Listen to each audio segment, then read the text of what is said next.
Fishing is fun, but hooking is the only way. We're gonna show you how to catch some fish today.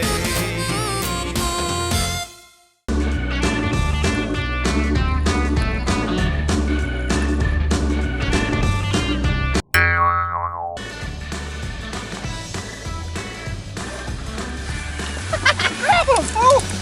Grab him!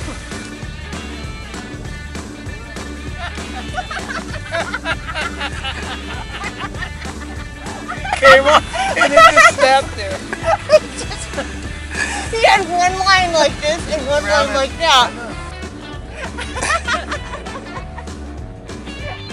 Got a floating crappie. In this episode, I'm going to show you, well, basically I'm going to show you how to go catch big crappie offshore structure, meaning that I'm way off the bank. So you're not fishing the bank that's getting pounded. I'm way offshore, and if you look at my last video, I did it with the high-tech electronics.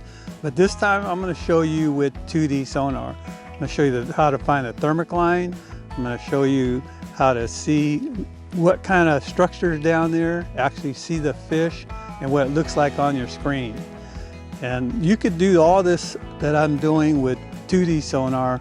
It just takes a little longer to locate them, but you can do it.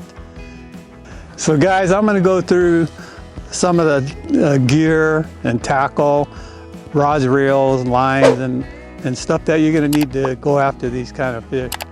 Also, watch out, because I'm going to show you a really important tip about how you could be successful and non-successful because of something simple as your line.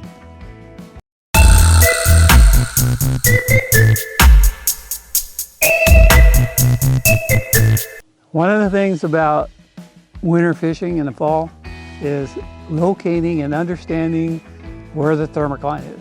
So a lot of electronics, it's very hard to see it. You almost have to have that sensitivity turned as high as you could get it to actually see it. And a lot of times it's just a little haze. The easiest way to do it is when you're heading out of the marina and you're in the deep water. Say I'm in the channel, I'm watching my contour. I get in the channel and I'm going along and I'm going to see all the fish at 60 to 80 feet. Most of them you're going to see I'm looking at now is in 60 feet of water. It tells me that's where the thermocline. Those could be carp, they could be bait fish, they could be trout, they could be bass. But whatever it is, it doesn't matter what kind of fish they are, because that thermocline is where the oxygen content drops. But they feel more comfortable there. So they're going to be in that 60 foot. So I would say that thermocline is probably around 70 feet of water. When I come to a lake, I'll turn it on automatic, and you see how every fish is in here. Most of them, they could be carp, they could be bass, they could be anything. But what it does, it tells me the thermocline is probably at 60 feet, because those fish will stay right above the thermocline because there's no oxygen once you get down below it. And that's where they like to hang out. That's where it's comfortable, where the light's not shining in their eyes. So that's how I see. So sometimes you can't see the thermocline, but that's a good way to know where it's at. And you'll see, like, those are some kind of fish, but then there's a ball bait right there. And they're right there at 60 feet. So then I'll go out and I'll use my contours here, and I see the contour lines, and I'll go find somewhere where the break line starts at 60 on up, and that's how I know where to locate them. Right here. Because it's easier to catch them when they're by the bottom, not up suspended. See, so like right there would be a good place to fish. I'm right there at 60, 50 feet, right there. See those fish stacked right there? They could be caught. So basically in my mind now, I know the thermocline and the whole lake is at 70 feet. So then when I'm going out and grafting, I'm going to get in that depth of water. So 70 feet might be the bottom of the depth, 60 feet might be the bottom depth. But then when I'm grafting, because I know that's where the fish feels comfortable. So during the fall, one of the things I do is I concentrate on bait. So I'm looking for threadfin shad in the lakes that have them, because they actually school up in the fall this time of the year. So I know that they're going to be in that 35 to 55 foot. And a lot of times they'll follow the creek channels right on in, and I just keep grafting around till I see them. And when I see them, I usually can catch bass or crappie or whatever eats those things. So once I locate these bait balls and I'm in a certain area and there's a creek channel there and I mark them, you could do it with 2D. So I go over it with the 2D, and then once I see it, I drop a marker buoy on it. And then I'm gonna go back and you're gonna see I crisscross, and I'll go around the buoy because like I said, when you're in that deeper water, your cone angle is probably showing you 50, 60 feet. So it could be 30 feet off to the side of you. So I drop the buoy down because when you see it, it's gonna come right on the middle of your screen, no matter where it is on that cone angle. It's gonna show you right in the screen. So when you're going back and forth, then I wanna make sure I see it straight under the boat. And then once I know where it is, I'll pull the barker buoy up, move it over there and drop it on the grass, on the brush pile, and go fish it. So you can find these spots with 2D sonar. So after I locate these spots, reset the buoys, it might take me 20, 30 minutes. Versus if you have live, I would drop it down, scan it, and it only take me a couple minutes. That's the difference. But 2D, you can find those brush piles.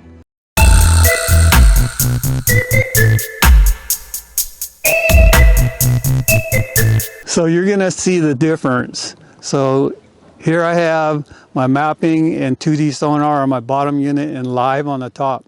So once I located that log, you look at the live, you can see the log and you can see the fish. Now when you look at the 2D, you're gonna look at it, you're gonna see a red halo on the bottom, off the bottom, a red mark, that's the tree. You're gonna see these lines that go across the screen, that's the fish. So one of the things when you're in 2D and you have a cone angle shooting down like this and a fish is staying there and not moving, well the signal hits it and it just draws a line across your screen. So anytime you're fishing, especially like if you're drop shotting or anything like that and you're not moving, the boat's sitting still and you see a line going across your screen, that fish is just sitting right underneath you and not moving. To get an arc, the fish has to be swimming through that cone angle. And when they just sit right underneath your boat, like on a log, you're just gonna see a line going across your screen. So those are fish, and you can do it with 2D. So you're on down right now, and it's just showing you, like this is probably the log laying there, and then those are fish. So those fish are these, and they're not moving, so it just shows them as a line going across your screen. So they're just sitting right underneath us. They don't want to bite yet.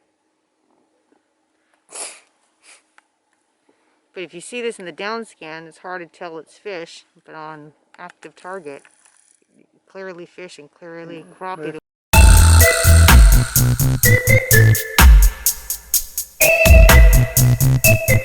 Don't tell nobody how to dead stick. Ellen says I can't tell you my secret, which is dead sticking. That's a big technique. Sometimes you could be on an awesome bite, you know, jigging those jigs for crappie when you're sitting right on top of them, and then they just stop. Somehow, sometimes, especially when you hook one and then it comes off, like Denise loses a lot, then the bite shuts off. So then what you do is try changing up. So you could try changing colors, different lengths of bait. You could try changing that, but one of the ways I've found that's really successful is staying with what I was catching with, but dead sticking it. In other words, I just put it down on the bottom, I lift it up about a foot, put the rod down, don't touch it, and watch it. And you'll see it go ding, ding, ding, and set the hook. Because a lot of times they'll stop biting it when it's jigging, and then when it's just sitting there, I don't know if it irritates them or what, but they'll hit it. A lot of times they'll tap it, and then you just watch it, and then pretty soon they'll just take it down. So remember, dead sticking is a very successful way of catching them. So we had a great day up here at Berryessa, offshore, 30 feet of water, monster crappie.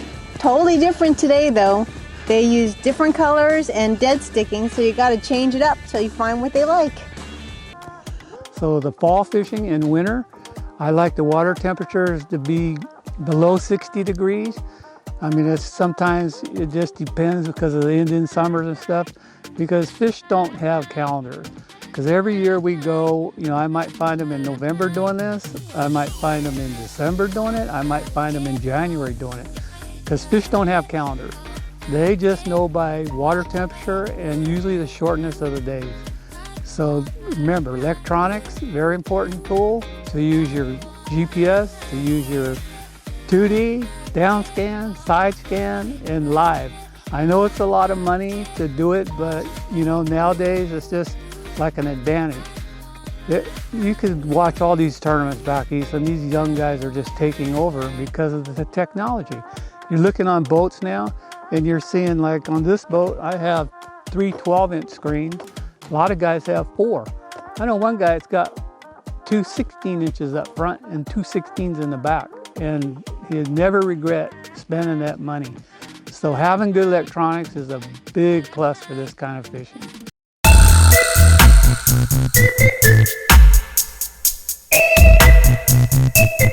So guys, I'm going to tell you some of the tackle that I use because it's very important when you're fishing this kind of fishing.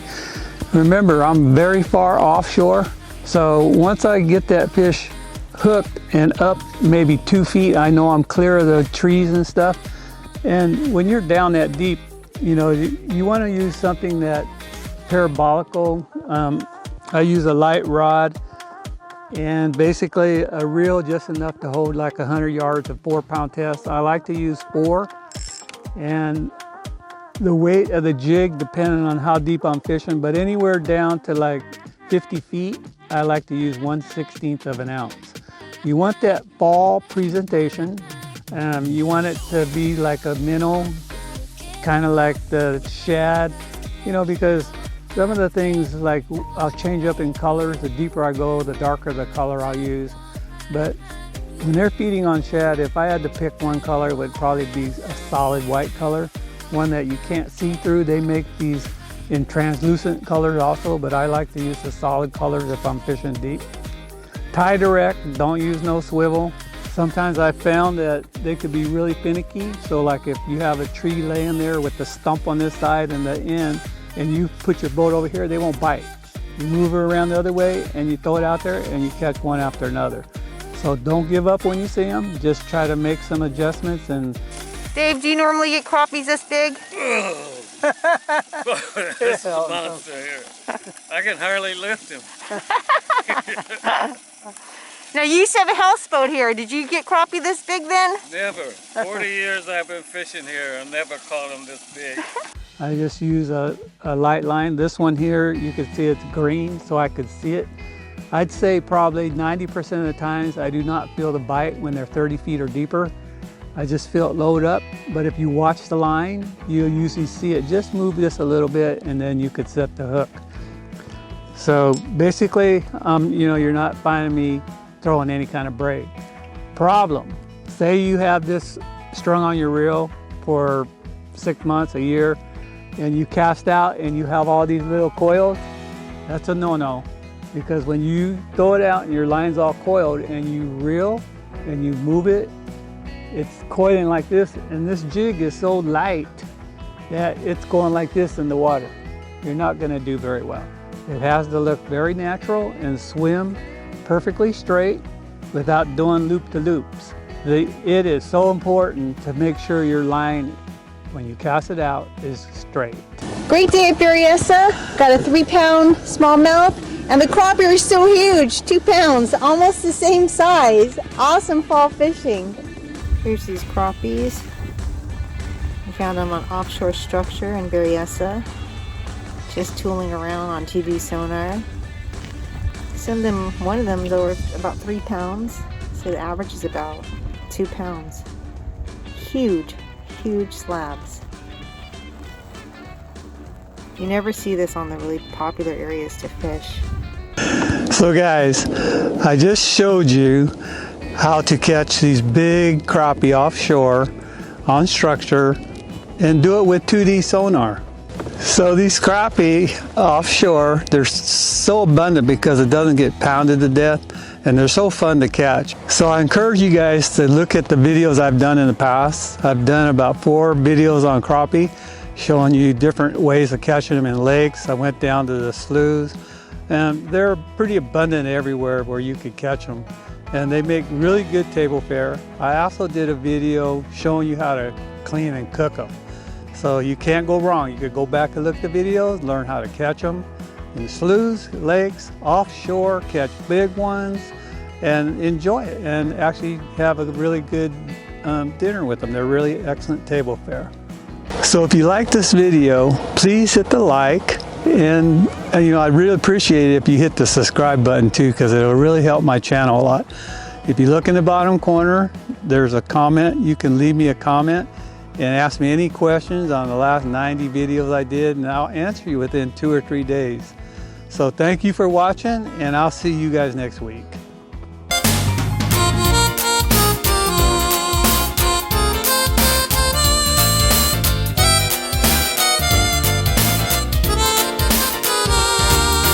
Fishing is fun, but hooking is the only way.